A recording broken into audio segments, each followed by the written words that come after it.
In today's episode of Inside the Artist, we sit down with renowned artist Emiliano Martin and discuss his new book, Declarations for Most Occasions, a personal photo album. In addition, Mr. Martin shares samples of his original wood art found in the book, with your host, John J. Ruppert, June 27, 2023. Hello, everyone, and welcome to another episode of Inside the Artist, with your host, John J. Ruppert. Today is Tuesday, June 27th, and we're taking you back into the creative world of renowned poet, author, and artist Emiliano Martin, as we talk to him about his newest publication, Declarations for Most Occasions, a personal photo album. Good afternoon, Mr. Martin. How are you? Hello, John. How are you? We here at Inside the Artist understand that you've just published your third book of all original wood art. Please tell us about the book. It is a very simple project I've been working on for some time now. Like you mentioned, it is book number 3 on the subject of decorations for most occasions. It is a book I have put together. I started it about maybe half a year ago, longer than that probably, before Christmas time. It is a book that contains about 129 pictures of the woodwork I've been working on. Just like the other prior books on this subject, I display a photograph of my art. And what I mean by my art is the woodwork I've been doing on plates of wood, prefab cutouts, that I use the pyrography technique in order to come up with a design of my own. And then, when I'm satisfied with it, I paint over to provide color and a different texture to the artwork I pretend to show off. Now, we understand this book is different than the previous two because you have them set up in chapters now? Yeah, what I tried to do on this third publication of this nature of work, I did create a section 1, section 2, section 3. For example, one section is for geometrical designs, geometrical forms, something that comes to my mind, and I said, well, this is a blah, blah, blah, blah. I do it. Then I move on to another section that could be, I call it the crucifixions. And it is a series of pictures of crucifix I've been working on. Has nothing to do with religion. It is a form of art, at least in my mind. And I have another section of sports, Philadelphia sports. I have something about the Flyers, or the 76ers, or the Philadelphia Eagles, or the Phillies, something that people in this area associate with. I have another section of typical decorations throughout the holidays, like Halloween, Christmas, Easter. I try to cover as many cases as I possibly can. Could you share some with us? Some samples? Oh, absolutely, I'd be delighted. I did mention about geometrical forms. Yes. And I have something like that. Oh, wow. I have something like that. And of course I call them decorations because you can hang them off the wall or the ceiling or a tree or a waste basket. But no, seriously. This is some kind of geometrical forms I have been working on. I got many styles. I had something like that resembles a cross, but it is not. Or it is, depending on how you want to look at it. Yeah, like you said, it's something like that design, they can hang it horizontally or vertically. Absolutely. You can hang it like that, or if you prefer, you can put a base and hang it in the vertical position. I have other types like that have nothing to do with geometrical forms, but nature itself, something like that. Oh, wow. It's one of my favorite. It's a nice flower. Again, you can hang this from a wall or whatever you want. And I've been having a lot of fun doing it. Now, how do you come up with your different designs? I just let my mind go and come up with something. I never know what I'm going to draw. I just play by ear. I let my mood dictate what I want to work on, and it just happened. I just allow it to happen. I don't have a plan. Once again, for the few that don't know, what is pyrography? Pyrography. That is the technique I use, or I try to use, when I do something like that. Pyrography is a word that has been taken from the Greek. It means pyrography. Pyro, which means fire in Greek, and grapho, in English is made graphy, but grapho, which means picture, design, writing, some exposure of something that you can look at and see a picture. So pyrography is a word that has been used. In the process of using the word, pyrography is something that people like me try to use on wood. It physically means burning on wood. Some people don't even use the word pyrography because it sounds very strange. It sounds like a foreign word. It's Greek. Everything comes from the Greek, as they say in that movie. Why do you feel that you have amassed such a large collection of books already within such a short period? I've been working on it as an escape of the daily routine. Actually, I have put together 3 books about these pyrography pieces of... Can we see your latest book? Absolutely, I will show it to you. The latest book is Decorations for Most Occasions. And in the book, as you will see, I have pictures. Oh, they're in color as well. They are in color. Wow. Here we With go the with the eagles. I have another section of, I did mention earlier, I have a section of typical holidays we celebrate in America, like Cinco de Mayo or Halloween, and I can go on and on and on. Here you see a nice Halloween pumpkin, and I got all types. And at the end of the book, I have 2 pipes. subjects that come to my mind, and I put them in. I figured it's cute. It's very cute.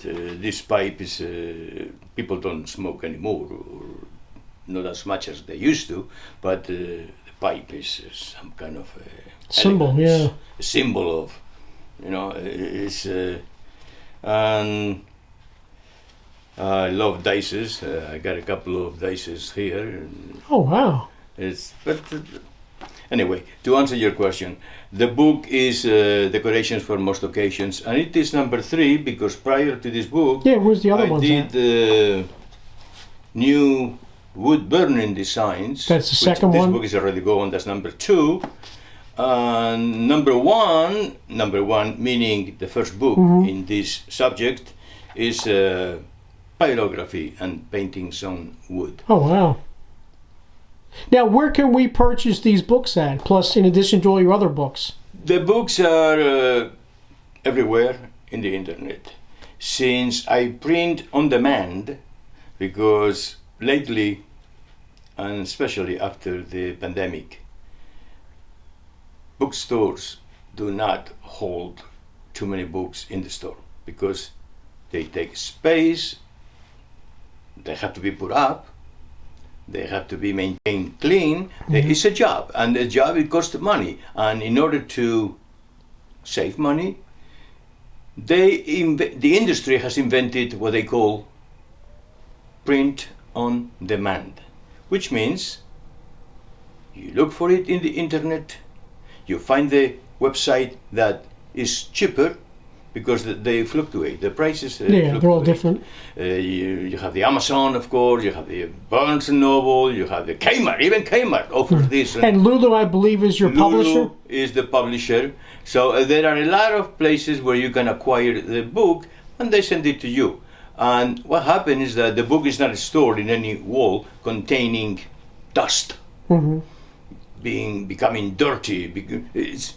It's in the air. It's in the Yeah, so computer. they just print it out when So somebody they just orders print it it. out, brand new, and they mail it to your address, and that is called on demand. Oh, wow. Book Now, on demand. we understand that your book, even though it's based in America, is sold all over the world now? Yes, indeed. In France, in Spain, I know a lot of people in Spain and Italy that have acquired the book through Amazon. But Wow. it doesn't matter. You can get it from anywhere because it is what it is. Now, the world has changed. Of course, the big stores are big stores. Still, you go to the mall and wow, it's packed. But they pay for it because they charge to the publisher or somebody has to pay for the storage. It's like an apartment.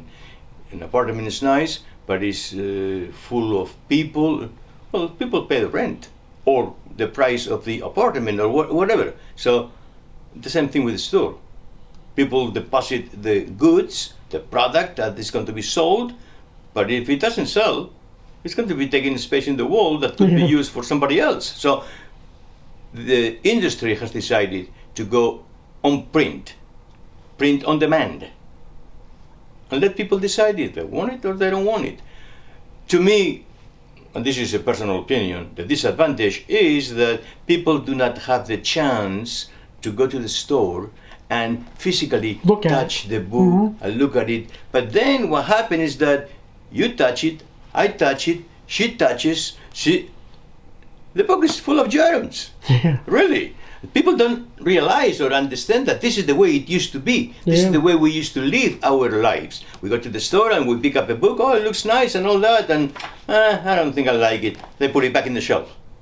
And then 5 minutes later, somebody else Picks it does up. the same Yeah. job. So the process of on demand guarantees a cleaner item. Safer environment, yeah. Absolutely. Yeah. Well, the world is changing, and I don't have to tell anybody Yeah, that you got that right. we are where we are at. Yeah. Speaking of changing, let's change things up a little bit. Let's see some more of examples of what they'll find in the book.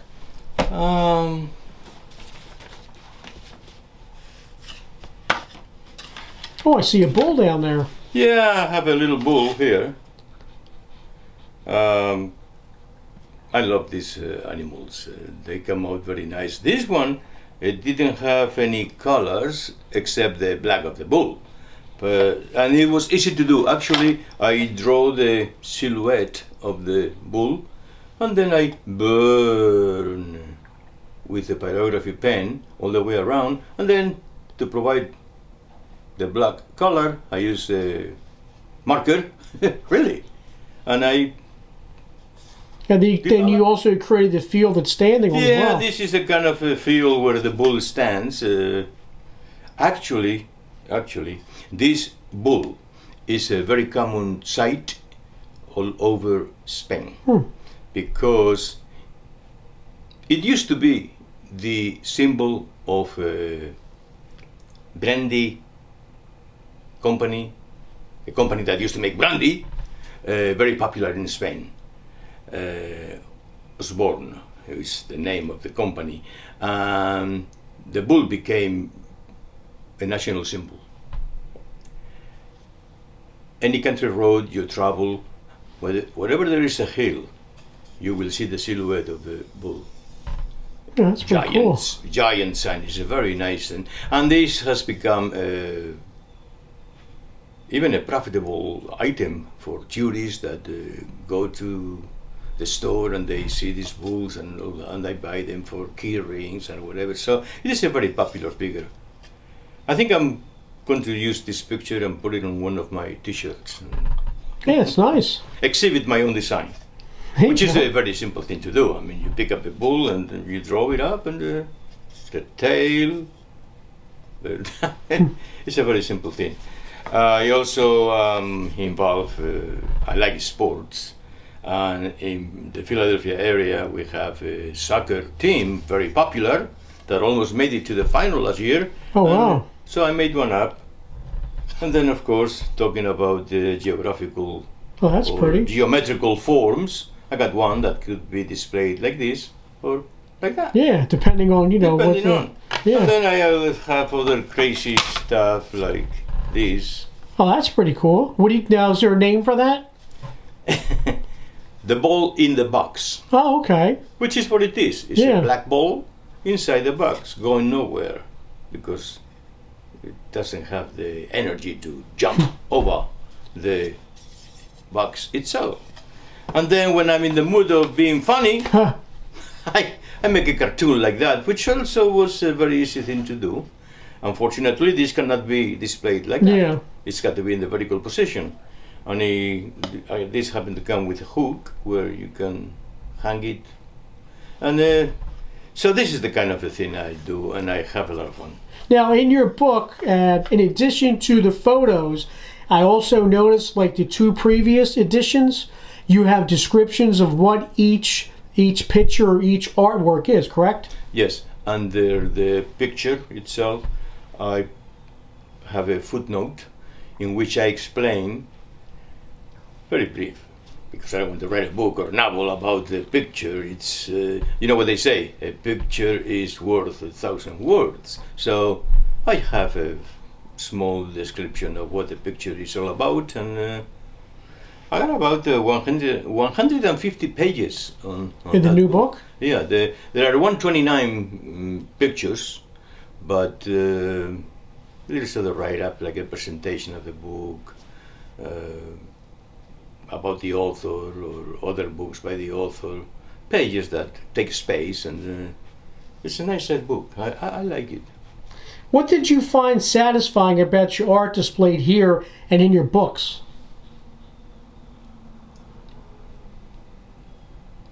Could you? I know before you said that when you write it, it's a form of escapism. Do you find anything else more satisfying about doing this? Definitely, it is personal satisfaction and lifting of the ego. Because by doing this, I enjoy doing it. I feel good about myself. When it's done, I appreciate the work. I call it the work of art, because if people agree or disagree, it is a work of art. And I know that you have told me before that some of your previous work, when people see it, they want it. So, am I right? It's interesting that some items that I put a lot of attention and detail and time to work on it, I feel very proud. And then I found out that other pieces that I didn't think much about it are very likable to some people, and they physically want it. They would, oh, could I? You wouldn't have an extra copy like that, or, so it forces me to. I have to make a copy. I mean, I can make a repro, but it's interesting. A lot of people are driven by, especially the geometrical forms I did show you earlier. Mm-hmm. And what about as well as the crosses too? I believe you told me you sell a lot of them. Oh yes. Yeah. Especially around the holidays. Yeah. Well, in this book, I have a lot of crosses that I have designed, different forms and all that. In my other books, I have a lot of Star of David.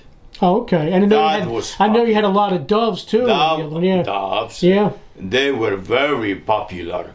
Well, actually, I still have, once in a while, I have an email from people saying, do you remember you showed me this? Yeah, do you still have it? I say, yeah, I have the original. So technically, Mr. Martin, you're doing art on demand. Like you said, the book on demand. Yeah. Oh, God. You're doing the art on I'm demand. not even a business person. I am just an idiot, an artist doing some homework. And it's sometimes things get out of hand and complicated. And when we go through this situation of on demand, well, I don't mean to be that, but if if this is my original, I don't want to give it away. It's my original. Still, people wonder, could I have one of these bulls? Actually, I have made I have other bulls I have prepared there and the other books with colors all the way around. They came out very nice. I'm very proud of this. Is there any piece that you always wanted to try, but you still haven't done? At one time, I wanted to work on a ship, a tall ship, or something. And I did one. It's in one of the books. Not on this third book. I believe it's in the second one. I believe it's in the second book, and I did it, and I was very proud. It was a lot of work, because I didn't realize. Well, I did realize, but I didn't think it was going to take me so long to do all these roads. All the detail, all the detail that has. It was unbelievable. But I was very happy when I finished it, and I said, "Oh my God, do I want to do this again?" What advice do you have for aspiring artists that see your work, that purchase your books, watch your videos, and they need the courage to try it on their own? Like everything in life, practice. Practice makes perfection, and the more you do, the better you become. Nobody is going to do this in one shot. It's impossible. It's life. I sometimes have worked on this kind of art, and I said, "Oh my God, I have to throw it away," because if you mess up with this, yeah. Dude, that's good advice you can let them know. If you mess up, burn it, forget it. So before you work on, I don't want to say the word good wood, but expensive pieces of wood, practice on something cheaper so that you don't feel that bad the day you say, "Oh Lord, I have to throw it out." Because you will hit that point. Most of us are not supernatural artists. We are amateurs. We are people who try to enjoy what we do. It's like writing poetry or writing a novel. You write it and then you realize, I don't want to do that, and you throw the paper away. It happened. It happened in the kitchen with a cook. He's doing something, I forgot to throw salt, or I forgot to... It's life. There's always the element of messing something up, and that's easy. So, to answer your question properly, my advice is to practice and don't give up. If you enjoy doing it, keep doing it. You will become much better. Like you said, it's a form of therapy. Of course. And like I said before, also it's a form of escapism. Absolutely. To forget about what's going on, like you said, with the world, the pandemic, and everything else. Oh yeah, once you get started on anything we do, some people like to sew, some people like to paint the walls, or takes your mind away from the daily issues of life. We all need some kind of escape. Other people play golf. Yeah. But then again, you cannot hang it on the wall. Yeah. Trophy you can hang on the shelf, not on the wall. Right. But then again, a trophy is not something you made, it's something you bought from the store. It's not the same. Speaking of something you made, can we see a few more examples?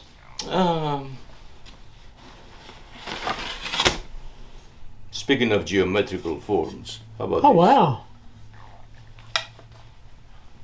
Well, you can display this like this, or even in the vertical position. I wonder if you could do it kind of like on an angle, it's sort of like triangle too as well. I may have done it. Yeah. I don't remember right now. Oh, I see something shiny down there. I tell you, I have about 400 pieces of this in my life. I've done over 400 because each of the books contain about 130 pictures. Wow. So that put me in the bracket of... Like almost 500. Well, no, close to 400. Close to 400. Plus others that I have not displayed in the book because I didn't feel they were worthwhile to waste anybody's time to look at it. I know what I did. I know where I did mess up. So I felt guilty, and instead of throwing them out, I kept them as a remembrance that I'm not perfect. What's that shiny one I see over there? Oh, the shiny has a very interesting piece. Oh, wow. It is a funny object because it's got a metal in the background, and a piece of wood attached to the metal. And what happened is that when this is hung against a light, like the sun or a flashlight or a lamp, the reflection of the light changes the color of this metal, and it provides a beautiful image. As you speak, actually, as I'm looking through, you can see the difference that it's shining. The back Really? is shining, and it's bringing out the front. And we are not in the sun. Yeah. We are at the mercy of... So right away, the viewers are seeing in real life what you're talking about. Is that right? Yeah, what so that if does. I move this around, you can You move it around, it changes. Yeah. Yeah, I know that sometimes in the summertime or when it is nice weather outside, I go out and I hang this off a tree, and I move it, and it provides a color, and it changes continuously, and it's a very. I had several of these, and I enjoy doing it really. Mr. Martin, once again, where can we purchase this new book? And what is the title again of this new book? The title of the book is Decorations for Most Occasions, and it can be purchased through the publisher lulu.com. It can be purchased in Barnes & Noble. It can be purchased in Amazon. It can be purchased in so many places. If you go to the internet and you hit the title of the book, or even my name as an author, a lot of places will come up, and it's amazing how people have different prices for the book. I didn't even know. The publisher set up a price, which I did agree with, and next thing I know is somebody else says that double up. And wait a second, I'm not getting the royalties of that money, but it is what it is. It's an open market, and everybody can do whatever they want. In the meantime, I enjoy doing. How did you choose the color?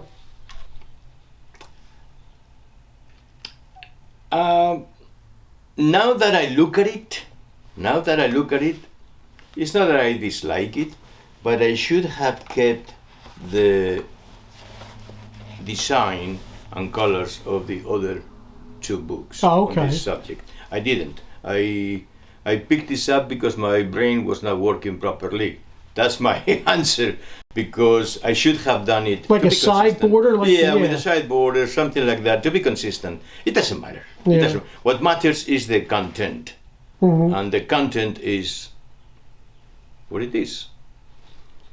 You know what they say: don't judge a book by its cover. Yeah, open it up. This is the case. Yeah, Mr. Martin, thank you, sir, once again for allowing us inside your home and your never-ending creativity that you so humbly share with all of us.